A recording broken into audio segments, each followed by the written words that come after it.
Olá, amigos, sejam bem-vindos ao Toque de Classe Futebol no Outro Nível, aqui pela RVC. Como vocês sabem, a proposta do nosso programa, nessa mesa redonda, a única mesa redonda, literalmente, do debate esportivo brasileiro, é discutir, né, conversar, dissertar, dissecar temas e suas variáveis acerca, né, fora das quatro linhas do jogo em si, falando questões estruturais que tanto afligem, perturbam, né, e povoam a mente do brasileiro. Aqui do meu lado esquerdo, lado direito de vocês aqui na tela, temos ele, a figura do senhor Diógenes Cavaleiro. Mais uma vez, seja bem-vindo, analista Toque de Classe Futebol no Outro Nível. Olá, gente, muito boa tarde.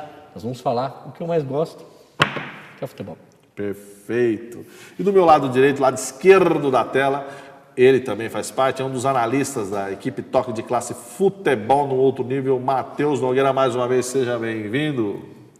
Eu agradeço mais uma vez. Poder falar do que o Diógenes gosta é muito legal. Falar de futebol fora ali nos bastidores é gratificante. É porque ele fala de um jeito que só ele gosta de futebol. Vamos começar por ele aqui, senhor Diógenes Cavaleiro. Vamos lá.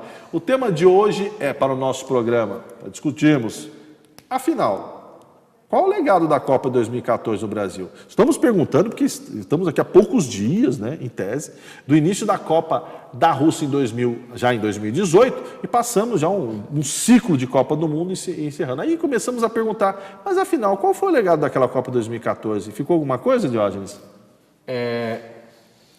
Tem um legado esportivo.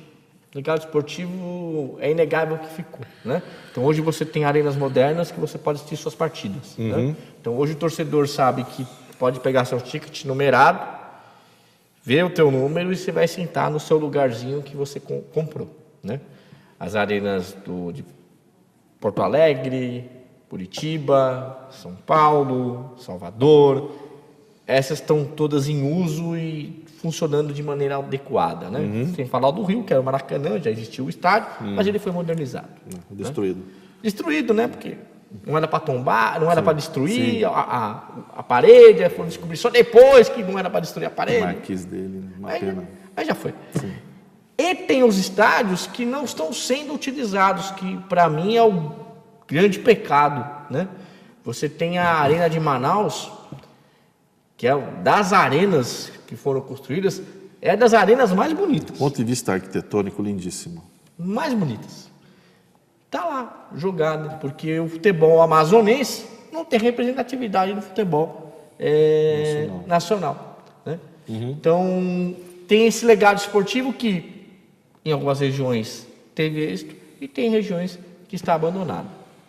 Ótimo. Matheus Nogueira, afinal, qual o legado da Copa 2014, já que estamos à beira de outra Copa do Mundo, já nas terras russas? O que a Copa 2014 deixou para a gente aqui? Eu acho que a Copa de 2014 deixou mais pontos negativos do que positivos. Quais? A questão dos estádios, né? O que o Diógenes citou, eu concordo, assino embaixo. A questão dos estádios, estádio Arena Pantanal, Mané Garrincha, o estádio de Manaus, que me fugiu o nome. E o das Dunas e Natal. E o das Dunas e Natal. São estádios que estão completamente abandonados. Esse é um fator. Ok. Eu acredito até que esses estádios eles possam ser usados no futuro, caso a Conmebol decida aí fazer um país sede por competição. Talvez esses estádios possam ser usados novamente, mas eu acredito que agora não. Outra questão que eu vejo negativo, sem contar o 7-1 que ficou amargo para o resto da vida, na história do futebol. O que foi muito prometido pelo Ministério do Esporte é que as categorias de base seriam muito beneficiadas com a Copa do Mundo. A gente não vê isso. Todos os clubes e todas as agremiações esportivas no geral, não só dos clubes que nós conhecemos, todos passariam por uma grande reforma positiva. Isso não aconteceu. Não aconteceu. A única coisa no meio do esporte que eu vejo que foi positivo da Copa foi da seleção campeã, que montou uma vila e aquela vila está sendo usada pelos moradores locais. Né? Criaram uma vila de treinamento no padrão europeu, no padrão alemão, e aquilo está sendo usado pelos moradores locais. Esse é o lado no sul da Bahia. Positivo, no sul da Bahia. Em contrapartida, a gente tem outras questões que não são só relacionadas ao futebol, né? A gente tem aquela ponte em Belo Horizonte que desabou, porque a obra tinha que ser terminada a tempo. A gente tem a ciclofaixa no Rio de Janeiro, que caiu por 2 vezes.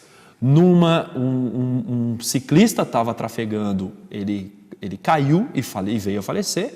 Na segunda, a prefeitura e o governo do estado, que é uma obra do governo do estado, ele teve a sorte de ninguém se ferir.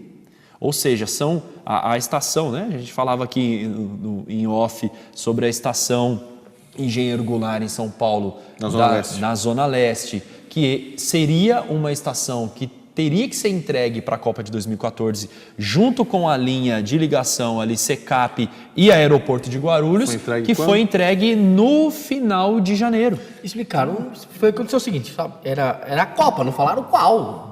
Eu acho que era, é verdade, né? Porque acho que era a Copa da Rússia, né? Prometeram, só para concluir, eu vejo que prometeram a melhor Copa de todos os tempos e o que eu vi foi o maior fracasso de todos os tempos. Com obras superfaturadas, estádios que prometeram que não seria retirado nenhum centavo do bolso do brasileiro e do governo, e no final das contas tem estádio hoje ainda devendo para o BNDES para que fizesse o processo mais rápido, que entregasse o estádio mais rápido, e, infelizmente, quem está pagando a conta da Copa de 2014 ainda é o contribuinte brasileiro.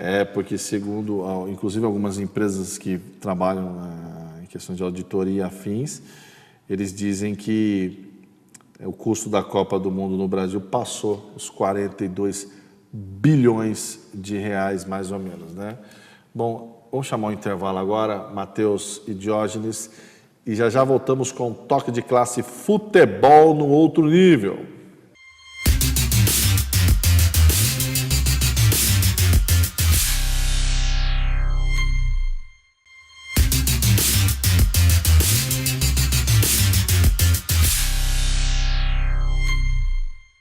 Ok, amigos, voltando com um toque de classe futebol no outro nível. Vocês viram que o tema é um tema, né? Posso falar? Não sei o termo ainda? Vai, pode usar aquilo lá. Tema espinhudo, né? Que é falar sobre legado e Copa do Mundo, mas uma coisa, acho que tá certo para todo mundo aqui, serve para a gente como jornalista, trabalhamos na área esportiva, e também para, né, o cidadão brasileiro comum. O processo todo não foi feito com lisura, né? Não. Você vê que o Ministério Público já está tomando algumas atitudes, principalmente na mais famosa operação do Ministério Público, a gente não precisa falar qual operação que virou série, filme, né? Livro. Tudo, livros, né? Que é a Operação Lava Jato, né? O Diógenes Cavalheiro, agora do ponto de vista esportivo, né? Teve uma cidade que ficou fora como sede da Copa do Mundo 2014, e ela tendo um estádio e tendo um povo apaixonado por futebol. Não estou desmerecendo os amazonenses, tá? Eu estou falando do futebol na questão da importância, digamos, teórica das suas equipes, né? A cidade que eu falo aqui eu não vou nem falar de Goiânia, estou falando de Belém do Pará. E lá tem 3 grandes equipes que nos brindam com muita felicidade quando essas 3 torcidas, no caso, uma lá está um pouco, o time está um pouco mal há alguns anos, que é o Tunaluso, né, de Belém do Pará, que eu torço para o Tunaluso. Nós temos o Papão da Curuzu, o Paysandu e o Remo, o Clube do Remo. A cidade de Belém ficou fora da Copa, né, como sede.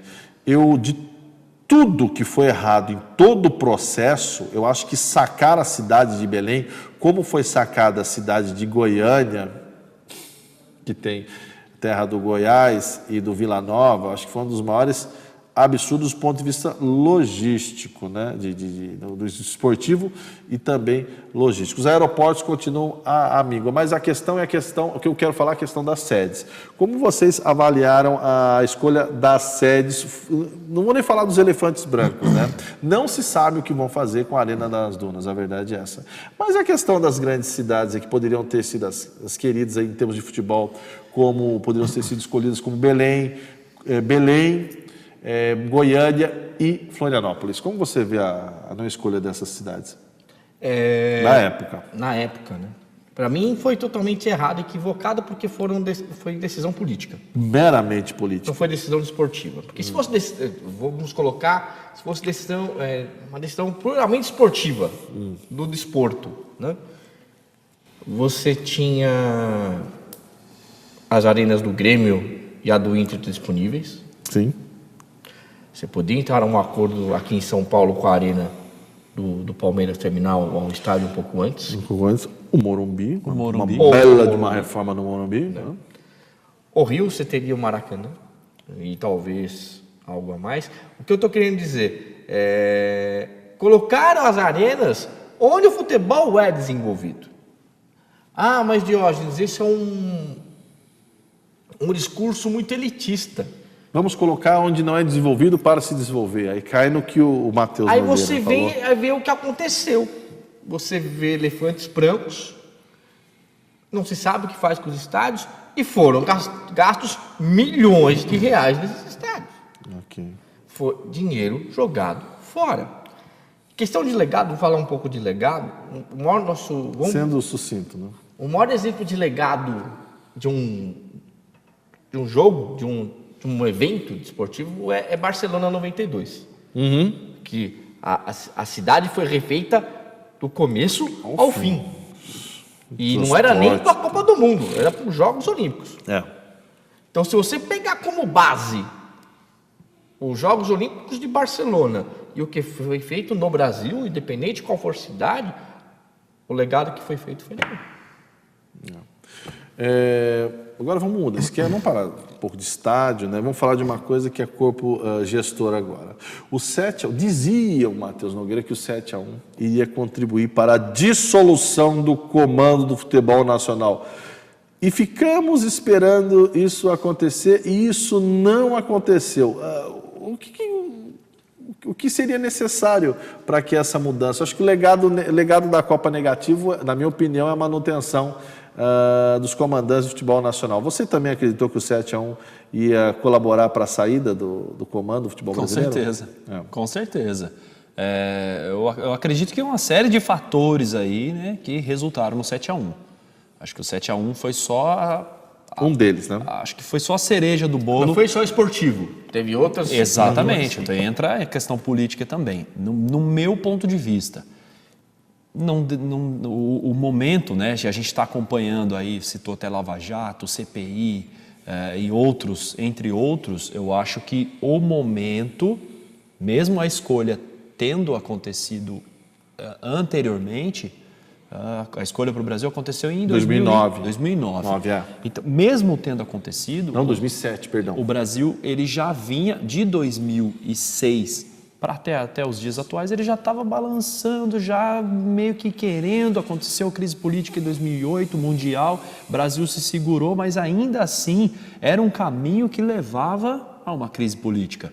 E eu via já na época que a escolha do Brasil talvez não fosse uma ótima escolha. Porque isso não rendeu para o brasileiro o que esperava. A questão do futebol agora.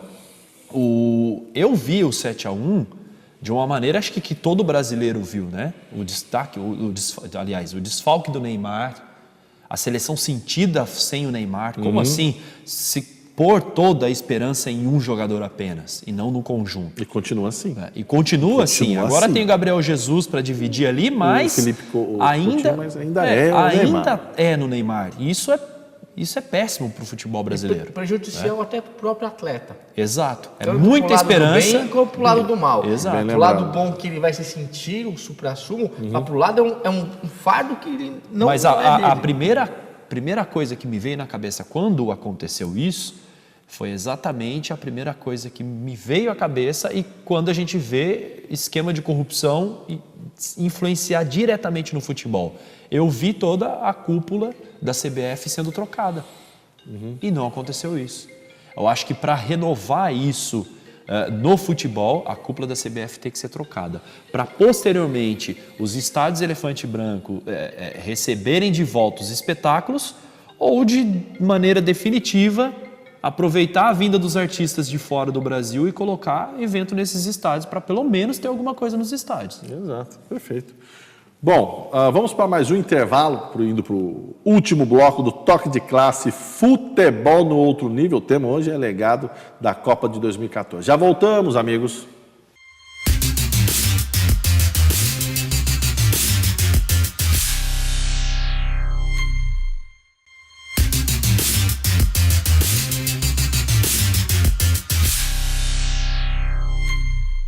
Voltamos para o último bloco do Toque de Classe Futebol no Outro Nível. O tema hoje, né, a final. Qual o legado da Copa do Mundo 2014, já que nos aproximamos, né, estamos aí no limiar da Copa da Rússia, né, 2018.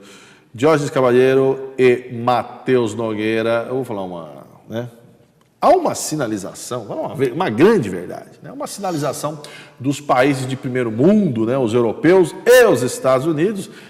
Esses países, os principais, digamos, né? Não os marginais, não vou usar o termo marginal, né? Mas aqueles que estão geograficamente distantes, né? Mas os principais países do mundo, na Europa principalmente e nos Estados Unidos e a China não se pronunciaram também para a questão de se candidatar a serem sede de Copa do Mundo. Eu acho engraçado, porque as sedes de algum tempo para cá, né? Fora 2006, que foi na Alemanha, 2010, África do Sul, 14 Brasil, 18 Rússia, 2022 no Catar, são países periféricos, né? Vocês não acham que essa questão dos países de primeiro mundo saíram, que não desejarem mais entrar com suas candidaturas, está muito ligado às questões que a própria FIFA passa hoje do ponto de vista de investigação, Matheus? Com a polícia, inclusive, Polícia Internacional, Interpol e afins. Eu acredito que tem alguns fatores aí, não só o esportivo. Sim. Né? Eu acho que o Brasil tentou focar bastante no esportivo e acabou dando com burros na água. Eu acredito que os países da Europa eles não estejam tão interessados assim em Copa do Mundo. Primeiro porque já tem uma infraestrutura boa, né, para receber esse Mundial, já está pronto. Né? Tanto que a gente vê que até os clubes, né, eles não se interessam tanto por Mundial de Clubes, assim como nós brasileiros. Não, os clubes europeus eles não se interessam tanto. Para eles o importante é a Champions e acabou. Então eu acredito que não tenha tanto esse interesse e o fator que eu acredito que seja preponderante no momento é a questão do terrorismo. Né? Estava pensando nisso até esses dias atrás. Será que os Estados Unidos não disputar a Copa? Será que foi intencional? Será que isso foi do futebol mesmo? Do esporte, se foi uma coisa... uma questão política de não quero pôr o pé na Rússia.